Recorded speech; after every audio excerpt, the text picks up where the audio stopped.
Hello guys and ये है हमारा जन्माष्टमी का ब्लॉग। तो जैसे कि आपको पता है कि मैं गोरखपुर आई हूँ, तो फिर मैं निकल गई थी अपने जन्माष्टमी का शॉपिंग करने। तो हम पहले मार्केट गए, हमने वहाँ से कुछ सजाने वजाने के सामान वामान लिए। फिर हम घर चले गए और फिर नेक्स्ट दिन था खाना वाना खा के हम गाँव के लिए निकल गए थे, क्योंकि जो हमारा जन्माष्टमी का फेस्टिवल होता है वो हम गाँव में ही बनाते हैं।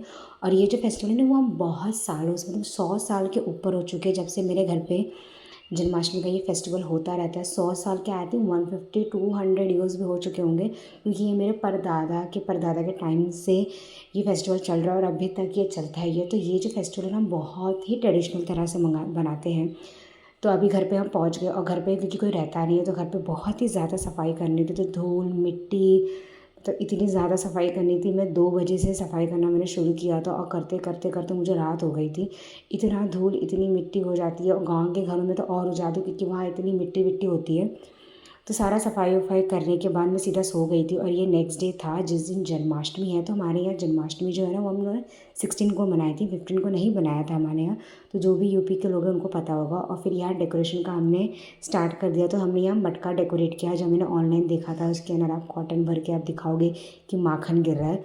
तो यहाँ हमने डेकोरेशन करना भी शुरू कर दिया था अच्छे से। तो हमारे यहाँ ऐसे ही डेकोरेशन होता है, जहाँ झांकी बनती है। और इस दिन सबका उपवास होता है हमारे यहाँ।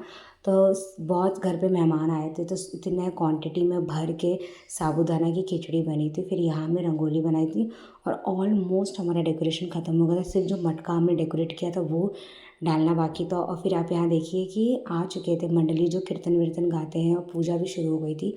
और ये जो रूम है ना, इस रूम के अंदर कृष्ण जी का जन्म होता है। और इसका मैंने लॉन्ग वीडियो डाल दिया अपने वीडियो में, तो आप देख लेना अच्छे से लॉन्ग वीडियो में जाके। मैंने डिटेल में वहाँ आपको बता दिया। और मैं यहाँ तैयार हो चुकी थी और यहाँ कीर्तन वीर्तन सब शुरू हो चुका था, डेकोरेशन सब हो चुका था और थोड़ा ही टाइम बाकी था। तो मैंने इसका बहुत ही डिटेल्ड वीडियो मैंने डाल दिया है। तो आपको देखना है तो आप मेरे चैनल पे जाके देख सकते हैं। ये जो होता है ना, इसमें इसमें हमें नहीं दिखता कि अंदर पूजा रूम में क्या क्या हो रहा है, क्योंकि दरवाज़ा बंद हो जाता है। तो ये सब आपको मेरे लॉन्ग वीडियो में पता चल जाएगा। तो यहाँ अभी जन्माष्टमी का पूजा ख़त्म हो चुका है। यहाँ मेन जो होता है जन्म, वो हो चुका है। अभी आरती वारती हो रही है, आरती भी हो चुकी है। एंड देन उसके बाद जो आदमी गा रहे थे वो हट गए थे। उसके बाद औरतें बैठ के गाना वाना गाया हमने। और फिर मैं इसके बाद का शूट नहीं कर पाई। उसके बाद मैं सो ही गई थी, 2 या 3 बज गए थे मुझे। और फिर सुबह मैं 6 बजे उठ भी गई थी, क्योंकि हमारे घर पे भंडारा था। तो एक घर पे खाना बनता है और एक बाहर खाना बनता है। जो घर पे खाना होता है वो पंडितों के लिए बनता है। तो यहाँ मेरी मौसी भोग लगा रही, तो ये हमारे ठाकुर जी हैं। So that's it for this video. See you in the next vlog. Bye.